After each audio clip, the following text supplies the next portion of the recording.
Epson L5290 এটা একটা multi function wifi printer.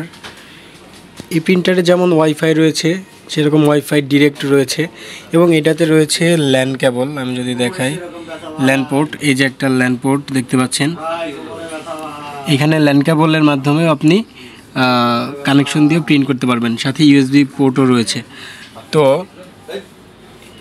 এই প্রিন্টারে আপনারা একটা প্রবলেম ফেস করতে পারেন, সেটা হচ্ছে ল্যান কেবলটা লাগানোর পরে, আপনার ল্যান কেবল লাগানোর পর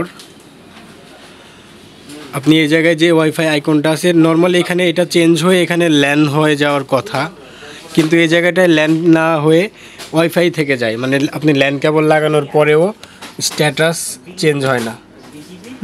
আমি যদি দেখাই একটু আপনাকে,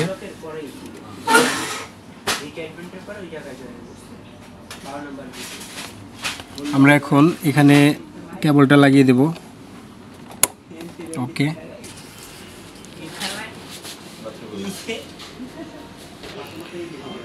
নর্মালি অন্য প্রিন্টারগুলোতে যেটা হয় যে ল্যান কেবল লাগাইলে এটা এই মোডটা অটোমেটিক সুইচ হয়ে এখানে ল্যান কেবলের চিহ্ন চলে আসে, ল্যানের চিহ্ন চলে আসে ওয়াইফাইয়ের এই জায়গাটায়, এবং ল্যান কেবলটা এনেবল হয়ে যায়। কিন্তু এই প্রিন্টারে এটা হবে না। আপনি ল্যান কেবল লাগিয়ে প্রিন্ট করার চেষ্টা করলে বা আইপি কনফিগার করতে গেলে সেটা আপনি করতে পারবেন না।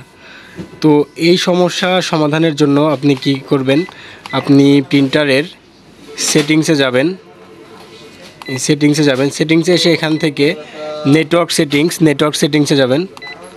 ওকে, নেটওয়ার্ক সেটিংস থেকে আপনি ওয়াইফাই সেটআপে আসবেন। ওয়াইফাই সেটআপে আসার পরে যে ওয়াইফাই রিকমেন্ডেড এখানে ঢুকবেন, একবার ওকে দিয়ে দিবেন।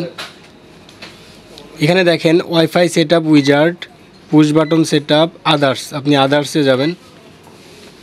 আদার্সে এসে দেখেন PIN code, WPS, wifi auto connect, এই যে ডিজেবল ওয়াইফাই, এখানে এসে ওয়াইফাইটা ডিজেবল করে দিবেন।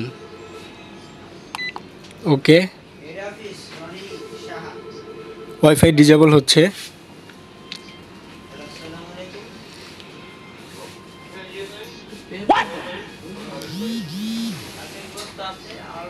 ভিউয়ার্স দেখতে পাচ্ছেন সেটআপ কমপ্লিট। আমরা ওকে দিয়ে দিব। ওকে দিয়ে এখান থেকে হোম বাটন প্রেস করে বের হয়ে যাব। এখন যদি আপনি খেয়াল করেন, দেখুন এইখানে স্ট্যাটাস কিন্তু চেঞ্জ হয়ে, এই স্ট্যাটাসটা কিন্তু চেঞ্জ হয়ে এখানে যে ওয়াইফাইয়ের চিহ্নটা ছিল এই জায়গাটায় ওইটা কিন্তু চেঞ্জ হয়ে এখন ইথারনেট কেবলের চিহ্ন চলে আসছে। এখন এই কেবলের মাধ্যমে কানেকশন দিয়ে আপনি কিন্তু আইপি কনফিগার করে প্রিন্টার যে কোনো নেটওয়ার্কের সাথে কানেক্ট করে দিতে পারবেন। যতক্ষণ না এই কাজটা আপনি করবেন ততক্ষণ কিন্তু কেবলের মাধ্যমে আপনি নেটওয়ার্কের সাথে প্রিন্টারটা কানেক্ট করতে পারবেন না। তো ভিউয়ার্স, এই ধরনের আরও প্রয়োজনীয় ভিডিও পেতে আমাদের চ্যানেলটি সাবস্ক্রাইব করে পাশে থাকা বেল আইকনে ক্লিক করে রাখুন পরবর্তী ভিডিওর আপডেট পাওয়ার জন্য।